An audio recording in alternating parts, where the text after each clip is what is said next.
Bueno, buenas tardes, noches a todos. Gracias por estar acompañándonos en este otro encuentro de capitales culturales. En este caso nos vamos a encontrar con una gran compañera de la Ciudad de México para conversar un poco sobre las políticas culturales que se vienen desarrollando allí en esa ciudad. Lamentablemente la pandemia no nos permite viajar de otro modo que no sea el virtual, y encontrarnos, así que encontramos estos mecanismos para hacerlo. Les voy a dar a Gaby la bienvenida. Ahí se está conectando. Hola Gaby. Hola Maru, ¿sí me ¿Cómo escucho bien? estás? Bien, ¿y tú? Bien, muy bien. Antes que nada, muy feliz cumpleaños.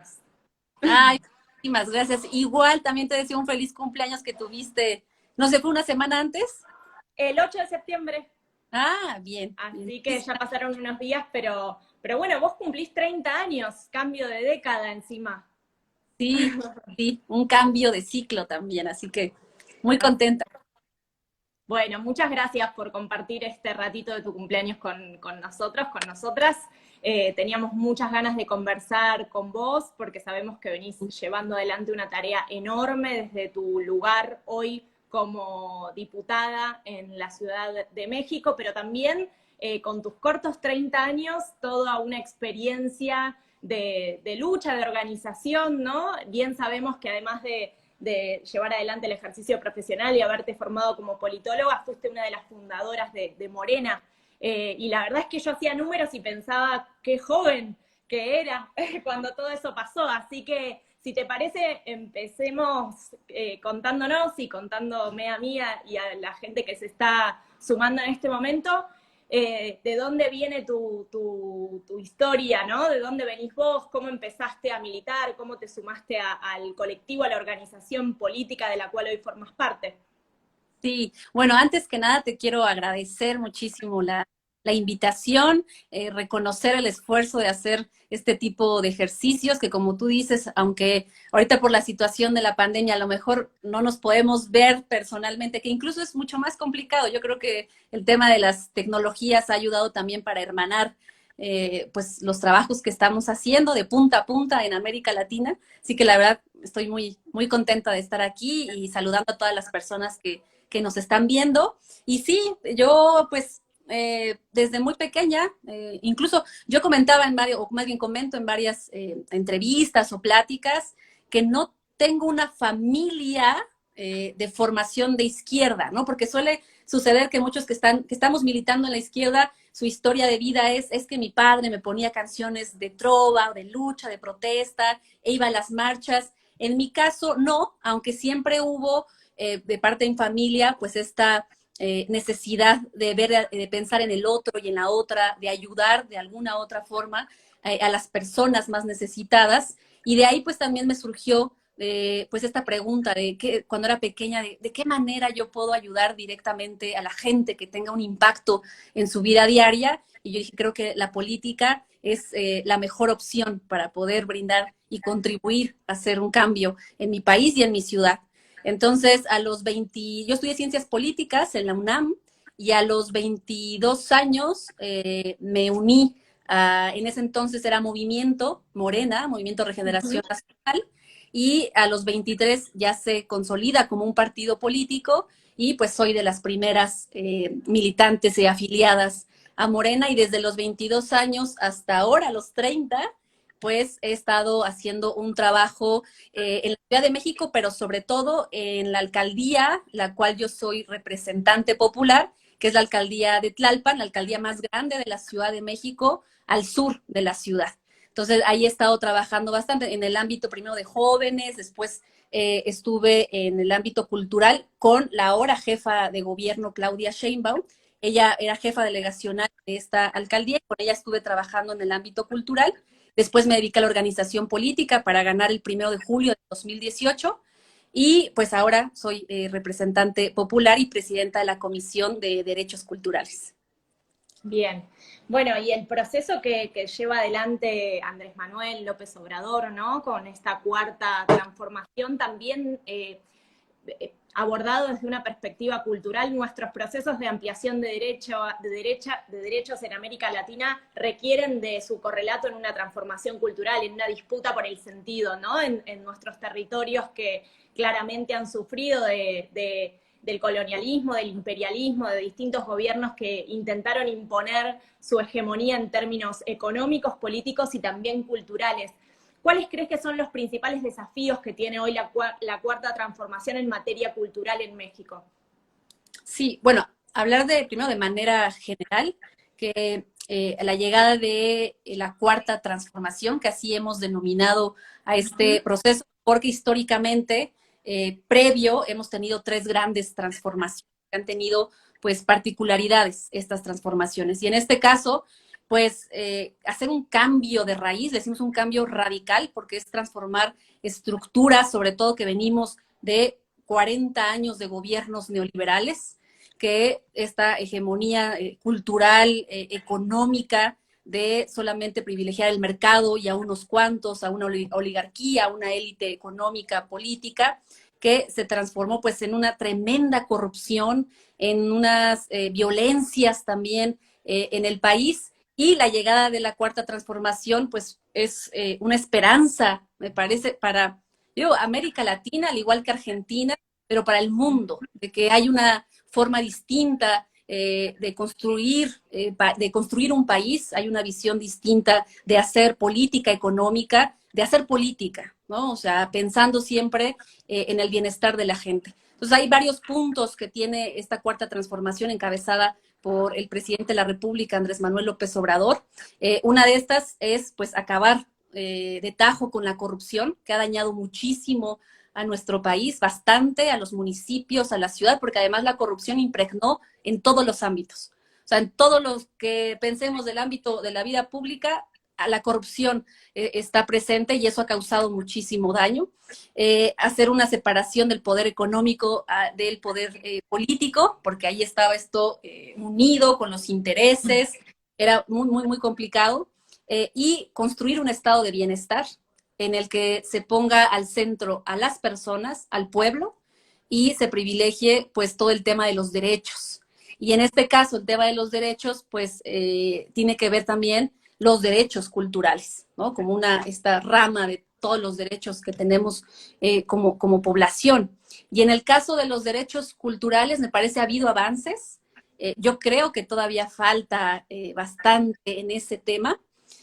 Como suele suceder, yo no sé si pasa ahí en Argentina, pero aún a pesar, y a lo mejor voy a ser un poquito crítica, también con la cuarta transformación, yo creo que todavía falta empujar más para preponderar el tema de la cultura, porque suele verse, sí, como un derecho ahora, pero a lo mejor en el tema, incluso luego como a lo mejor de ocio, a lo mejor luego espectáculo, pues sí, de convivencia, ¿no? Pero bueno, hasta ahí se queda, cuando yo creo que cualquier proceso de transformación tiene que venir acompañado obligatoriamente de un proceso de transformación cultural, ¿no? Como bien dices tú, pues la disputa del sentido común y también pasa por políticas culturales, por garantizar los derechos culturales, esta disputa, hacer una revolución cultural. Es importante pensar en la cultura como clave para la igualdad, para la justicia, para muchos temas, ¿no? Yo creo que todavía falta empujar en ese sentido. En el caso de la ciudad hemos avanzado bastante bien, porque en el 2016 tuvimos ya una constitución, porque no teníamos antes constitución, y ahora esta constitución tiene una carta de derechos culturales, donde viene ahí de manera enunciativa, más no limitativa, pues una carta de derechos culturales, y pues la labor que nos corresponde pues ahora es traducirlo a los marcos normativos. Pero yo sí creo que aún falta hacer todavía más para posicionar el tema cultural como un tema preponderante para la transformación. Porque yo creo que siempre lo cultural, o sea, en la política muchos hablan de la cultura y la educación como pilares, pero pues luego no se ve reflejado ni en el presupuesto, ni en la política pública. porque creo la cultura no genera resultados en lo inmediato, es a mediano y largo plazo, ¿no? La cultura cambia las estructuras sociales, pero eso es a largo plazo. Y pues políticamente, viéndolo electoralmente, pues no te trae en lo inmediato retribución, por así decirlo. Aún así, creo, a diferencia de los gobiernos anteriores, a nivel nacional se ha avanzado bastante y en la ciudad sí somos punta de lanza en muchos temas culturales. Bueno, ahí tenemos una diferencia, ¿no? Nosotros en nuestro país, en este momento, tenemos un gobierno nacional que después de 4 años de políticas neoliberales que incluso han degradado al propio Ministerio de Cultura en una secretaría y que ha tenido una reducción presupuestaria muy grande, bueno, hemos recuperado el gobierno nacional, pero sin embargo la ciudad de Buenos Aires ya hace 13 años que sostiene una gestión neoliberal que fue la que fue punta de lanza para la derecha a nivel nacional, ¿no? Para que ese proyecto político neoconservador lograra asumir la gestión del gobierno nacional en los últimos 4 años. Entonces, en algún punto hay dos formas lógicas y maneras de entender la importancia de la cultura que son dicotómicas, ¿no? Que son contrapuestas, que también están en disputa, porque también al interior de nuestro proyecto político hay una disputa, como bien vos decís, para tratar de entender que además del término presupuestario y de la importancia de las políticas que puedan emerger desde el propio Ministerio de Cultura, es importante pensar a la cultura de manera transversal en la política pública, ¿no? Que cada una de las políticas que se lleven adelante, ya sean de acceso a la vivienda y que garanticen el conjunto del resto de los derechos, por supuesto que también están construyendo cultura y esa mirada y esa perspectiva tiene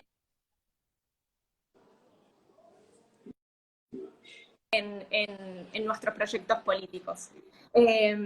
Ahí en la ciudad nosotros venimos contraponiendo una mirada para con la gestión local de Horacio Rodríguez Larreta, no solo con el Ministerio de Cultura de la Ciudad de Buenos Aires, sino también con las prácticas políticas que se desarrollan en la ciudad, ya sea desde, bueno, para qué se garantiza para quién se garantiza el hábitat, ¿no? Para quién se piensa la utilización del suelo en la Ciudad de Buenos Aires, ¿no? Qué circuitos son los circuitos culturales oficiales o considerados dentro de la oferta pública por parte del gobierno de la ciudad y qué otros circuitos quizás son silenciados o acallados o no son ponderados por parte de la gestión pública. Cómo hacer también para que en una ciudad tan desigual como la que vivimos y que es un poco una característica de las ciudades latinoamericanas, las políticas públicas vayan de alguna forma no a profundizar esas desigualdades, sino que justamente permitan democratizar el acceso a derechos de aquellos sectores más postergados de nuestra ciudad, ¿no? En ese sentido, venimos trabajando en el marco de la emergencia, pero también tratando de darle voz y lugar a un conjunto de organizaciones y espacios que vienen sosteniendo el hacer cultural en la ciudad de Buenos Aires desde hace mucho tiempo. La organización, por ejemplo, de la cultura independiente en la ciudad de Buenos Aires es muy grande, tiene una historia enorme de lucha y de reconocimiento también por parte de la política pública, y sabemos que iniciaste hace unos años, si no me equivoco el año pasado, un proyecto para el reconocimiento de los espacios culturales independientes de la Ciudad de México. Así que querríamos también saber qué medidas, además de estas, y qué proyectos de ley se están impulsando desde la ciudad.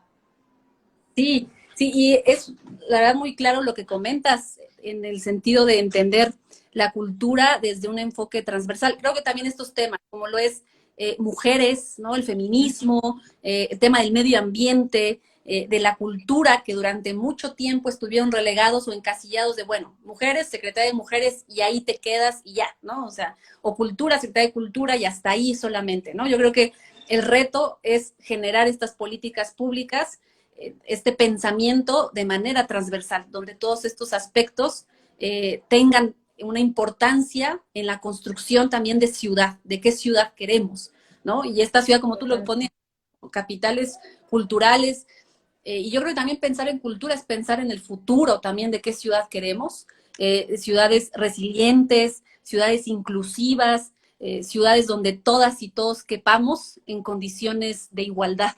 y pensar en eso es que tenemos que pensar desde la perspectiva de género, desde una perspectiva intercultural, porque en el caso acá de la Ciudad de México, es una ciudad donde, además de que hay unas profundas desigualdades, sobre todo, no sé si sucede en Buenos Aires, pero pues es la periferia donde se encuentran sobre todo los pueblos originarios, ¿no? Tenemos pueblos originarios, es donde más se profundiza la desigualdad. Entonces creo que eso me parece muy importante, que el reto es poder pensar estos temas de manera transversal en todos los ámbitos en los que estemos trabajando. Y en el caso también, como tú mencionabas, de tema independiente, acá en la ciudad la verdad ha sido un proceso bien interesante, muy bonito, porque además pues eso ha caracterizado al equipo de tu servidora, ¿no? De a ver cómo hacemos un proceso de diálogo abierto, participativo, que creo que me parece eso también es lo que tenemos que hacer como representantes populares, ¿no? No las leyes desde el escritorio, sino pues escuchando a la comunidad a la cual va dirigida los proyectos de ley que estamos trabajando. Espacios culturales independientes aquí en la Ciudad de México tienen más de 40 años estos espacios que han sido semilleros de grandes bandas a nivel internacional. Incluso estuvo Soda Stereo en uno de estos espacios culturales acá en la ciudad.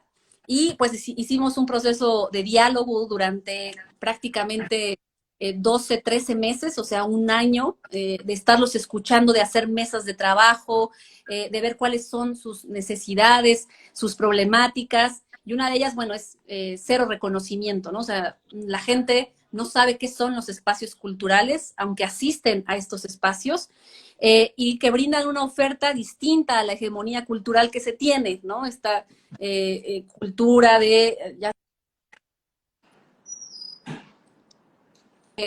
Maru, Maru. Oh, no, Maru, Sí, ¿te escucho? Es que están en el mismo... Ay, perdón, Sí, sí, sí. llamados de cumpleaños. Sí, que están haciendo una llamada. Hicimos este diálogo abierto, consultamos a más de 200 personas, donde ahí nos comentaban cuáles eran sus problemáticas principales, y era en este sentido, no hay reconocimiento, hay una estigmatización porque por lo general son personas jóvenes quienes llevan a cabo la gestión de estos espacios culturales. Y pues no tienen los servicios, no cuentan con los derechos ni con las condiciones para poder seguir con su trabajo, ¿no? Entonces lo que nosotros buscamos también con esta ley pues es esta parte, otorgar derechos, el reconocimiento, pero también pues que pueda potenciar la creación de otros espacios en cada una de las manzanas, de las colonias, ¿no? Que en colonias donde la violencia es una de las cosas primarias, bueno, los espacios culturales tengan ahí, verlos en clave, ¿no? De construir paz en las colonias y en los barrios. Entonces, pues esta ley ya está presentada, incluso ya en la comisión se votó, se discutió, y ya estamos a unos días para que se pueda presentar en el Pleno del Congreso y yo esperaría pueda ser aprobada. Pero lo que sí es importante también comentar es que desde el inicio de la ley hasta el final, o sea, hasta ahorita, los espacios culturales independientes han estado presentes. O sea, han sido ellos incluso quienes construyeron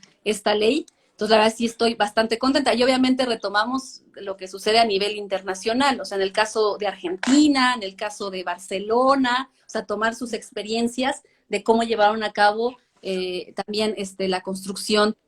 ¿Presentaste el borrador de ley? Ahí te Sí, escucho. perfecto. Sí. Me decías que se tomaron ejemplos internacionales también para llevar adelante el proceso, además de, por supuesto, tener en el centro y como protagonistas a los distintos espacios culturales independientes. ¿Me escuchás, Gaby? Sí, sí. ¿Y me escuchas? Es que Sí, tenemos genial. problemas con el internet. Sí, sí, sí. Entonces, pues como ya en unos próximos días estaremos presentando esta ley.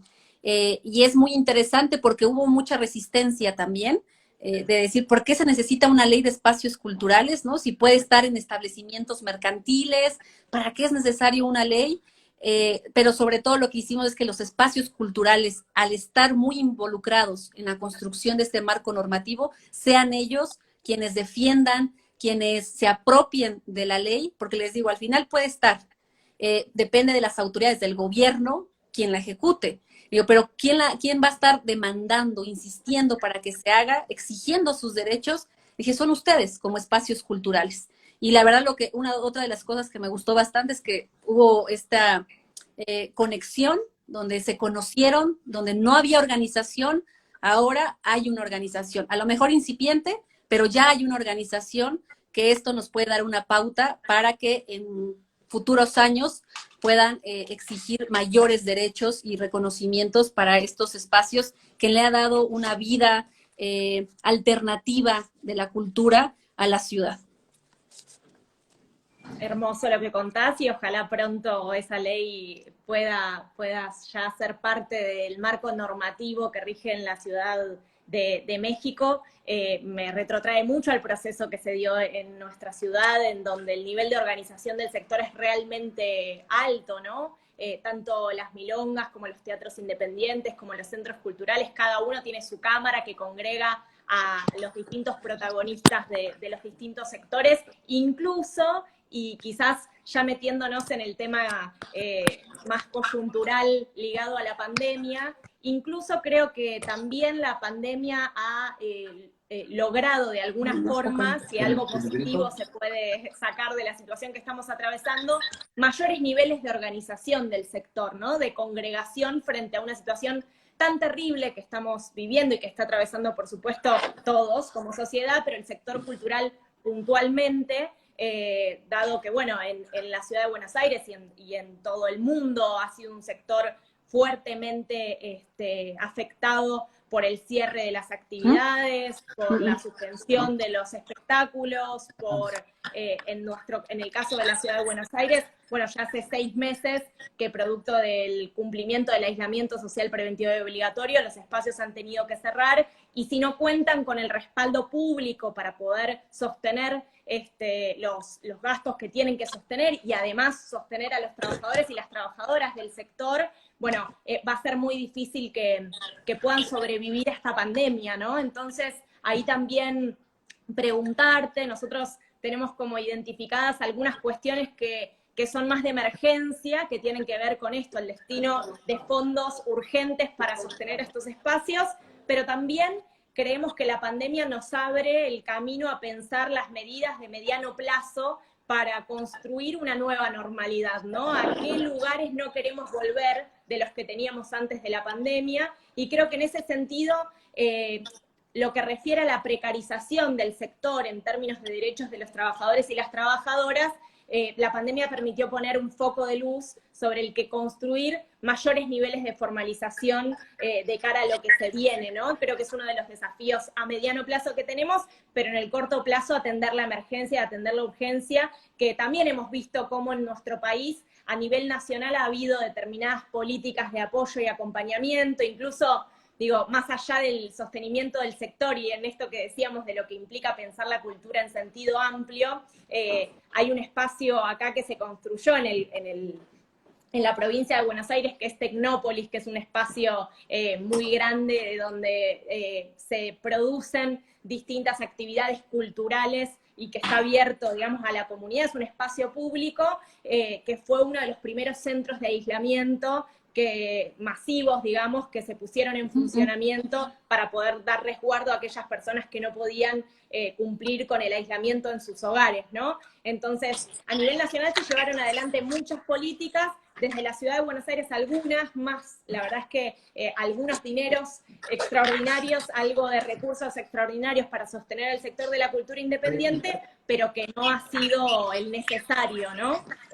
Producto, bueno, de una mirada que tiene también la ciudad de Buenos Aires respecto a cómo abordar la pandemia, sin poner prioritariamente dinero en los sectores que más lo necesitan y tendiendo siempre a la flexibilización de la apertura, ¿no? Como si eso fuera lo que nos llevara a por ejemplo, el sector de la cultura independiente a poder sobrevivir a la situación, sabiendo que no es hoy lo mejor, ¿no? Y que lo mejor es cuidarse y que lo mejor es ser responsables con el cumplimiento del aislamiento, pero que se requieren de recursos para que el sector pueda sobrevivir y pasar este mal trago que estamos pasando todos.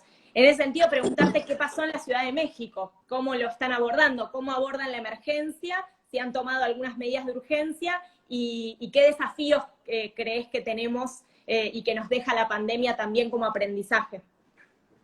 Sí, creo que la pandemia ha descubierto como la caja de Pandora de las tremendas desigualdades y problemáticas que vivimos en las ciudades en general. Y acá, en el caso de la Ciudad de México, en mayo me invitaron a una charla donde estuvieron varios legisladores, legisladoras de América Latina en el ámbito cultural.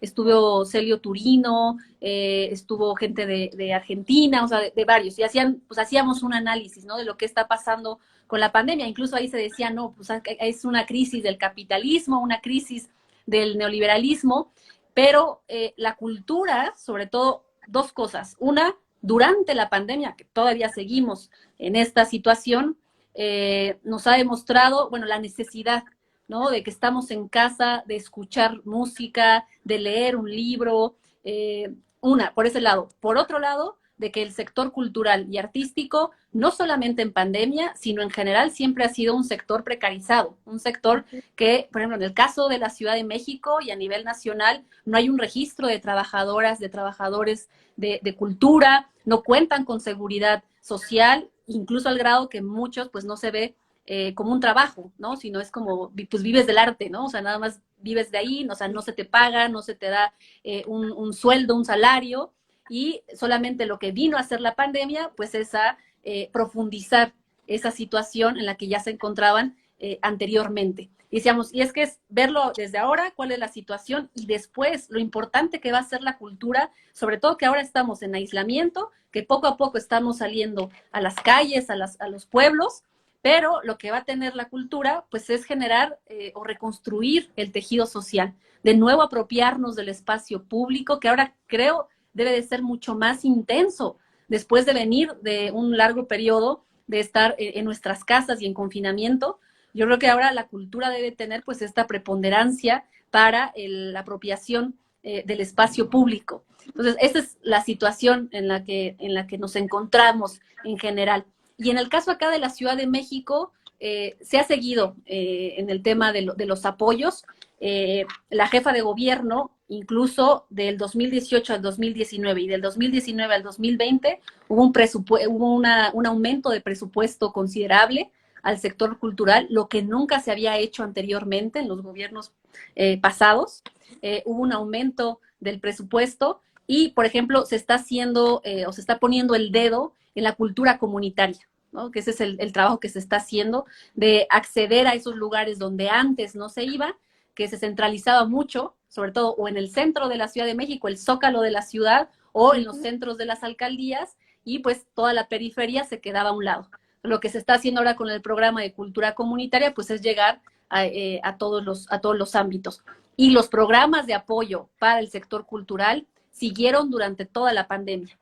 Creo que también lo que permitió es de que hubiera mucho mayor organización del sector cultural. Acá se hizo un movimiento que todavía sigue y impactó a nivel nacional, que se llama No Vivimos del Aplauso. Además, muy interesante su lema, No Vivimos del Aplauso, exigiendo al gobierno federal programas de apoyo por la situación que se está viviendo de la pandemia.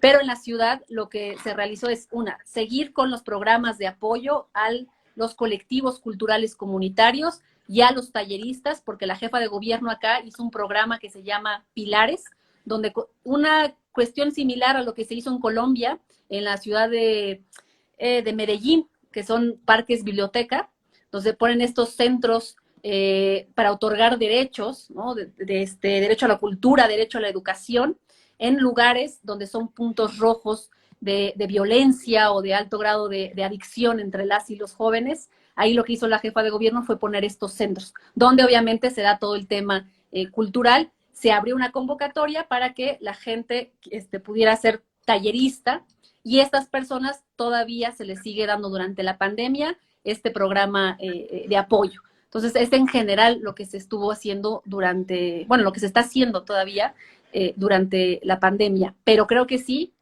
que nos toca después, yo creo que el aprendizaje es después, esta parte, ¿no? De trabajar a nivel nacional y en la Ciudad de México para dignificar el trabajo que hace la comunidad cultural y artística.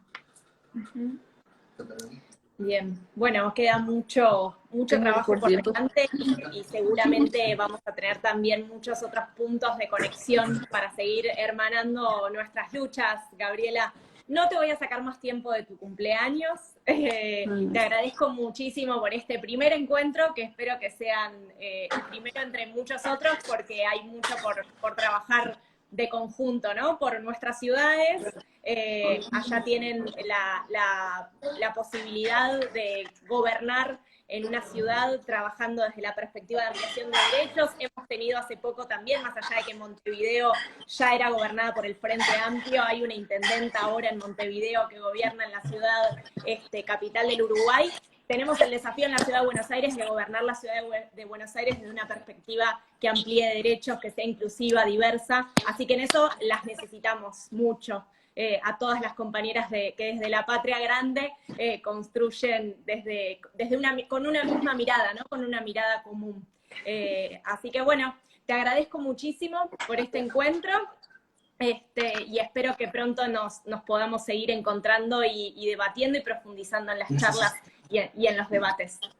Sí, no, agradecerte muchísimo de nuevo, Maru, la invitación. Creo que quedan muchos temas pendientes demasiado, porque tanto en el ámbito cultural hemos trabajado varias iniciativas, la Ley de Patrimonio Cultural, Natural y Biocultural de la Ciudad de México, que esto es un enfoque de avanzada, ¿no? En temas del territorio, de los pueblos originarios, esta disputa que también tú me comentabas del cártel inmobiliario, bueno, acá le decimos cártel, pero más bien del desarrollo inmobiliario con el desarrollo cultural, ley del cine, filmaciones, pero también yo creo que la otra mirada, y que es una mirada potente y radical, que es del movimiento feminista, que también está muy vinculado con el tema cultural, y yo creo que, bueno, hay mucho de qué hablar y de compartir con estos procesos de transformación que estamos llevando a cabo, que yo sé, no en la ciudad de Buenos Aires, pero con Alberto Fernández en Argentina, acá Andrés Manuel López Obrador en México.